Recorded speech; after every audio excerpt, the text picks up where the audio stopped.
உயிர்த்த என் இறைவன் என்னை தேடி வந்தார்.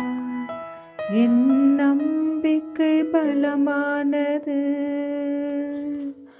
ஒருபோதும் இனி நான் ஐயம் கொள்ள மாட்டேன்.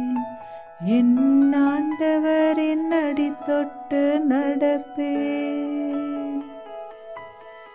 உயிர்த்த இயேசுவில் மிகவும் பிரியமான சகோதர சகோதரிகளே, இந்த பாடல் வரிகள் இன்றைய முதல் வாசகத்தில் எத்தியோப்பிய அமைச்சரின் வாழ்விற்கு அர்த்தம் கொடுக்கக்கூடியதாக இருப்பதை நான் உணர்கின்றேன். ஏனென்றால் எத்தியோப்பிய அமைச்சர் இறைவாக்கினர் எசாயாவின் நூலை புரியாமல் படித்து கொண்டிருந்த போது பிலிப்பின் வழியாக உயிர்த்த ஆண்டவர் அவரை தேடிச் சென்று வாசிக்கப்பட்ட இறை வார்த்தைக்கான விளக்கத்தினை தெளிவுபடுத்துகிறார். இதனால் அமைச்சரின் நம்பிக்கை பலமானது, இன்னும் ஆழமாக பலப்படுத்தப்பட்டது. எனவே எந்த ஐயமும் இல்லாமல் இயேசு கிறிஸ்துவின் வழியில் நடக்க முடிவு செய்து, நான் திருமுழுக்கு பெற ஏதேனும் தடை உண்டா என பிலிப்பிடம் அவர் கேட்க, நீர் முழு உள்ளத்தோடு நம்பினால் தடையில்லை என்கிறார் பிலிப்பு. நம்முடைய அன்றாட வாழ்க்கையிலும் கூட நம்முள் எழும் பல கேள்விகளும் அமைச்சரின் கேள்விகளைப் போன்றே கேட்டுக்கொண்டிருக்கின்றோம். நான் மகிழ்ச்சியாக வாழ ஏதேனும் தடை உண்டா? நான் ஜெபத்தில் இன்னும் ஆழப்பட ஏதேனும் தடை உண்டா? நான் உடல் சுகத்தோடு வாழ்ந்திட ஏதேனும் தடை உண்டா என்று இதுபோல இன்னும் எத்தனையோ கேள்விகள் நம்முள் எழுந்து கொண்டே இருக்கும்.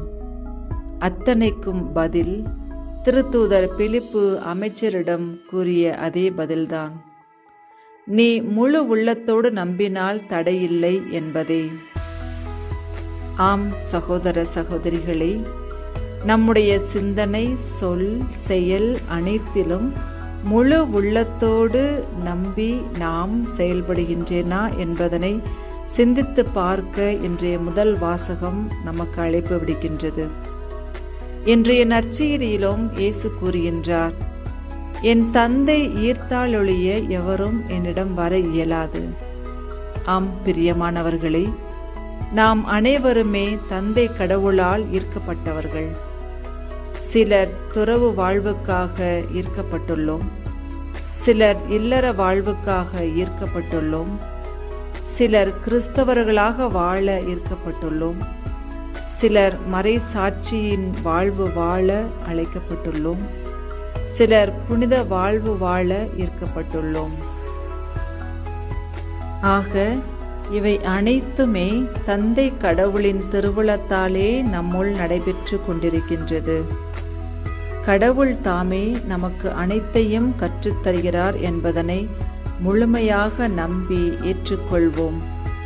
உயிர்த்த நம் கிறிஸ்துவில் நம் நம்பிக்கையை பலப்படுத்துவோம், இன்னும் ஆழப்படுத்துவோம், நிலை வாழ்வை பெற்றுக்கொள்வோம். ஜெபம். உயிர்ப்பின் தெய்வமே, என் நம்பிக்கை, என் இறையச்சம், என் வாழ்க்கை நிகழ்வுகள், நான் தடுமாறும் தருணங்கள், இவற்றில் ஏதேனும் தடையிருந்தால் அதை உம்முடைய திருவுளத்தால் ஏற்றுக்கொண்டு உம்மையே முழுமையாக நம்பி என் பணிகளை தொடர, நிலை வாழ்வில் நிலைத்திருக்க வரம் தாரும். ஆமென்.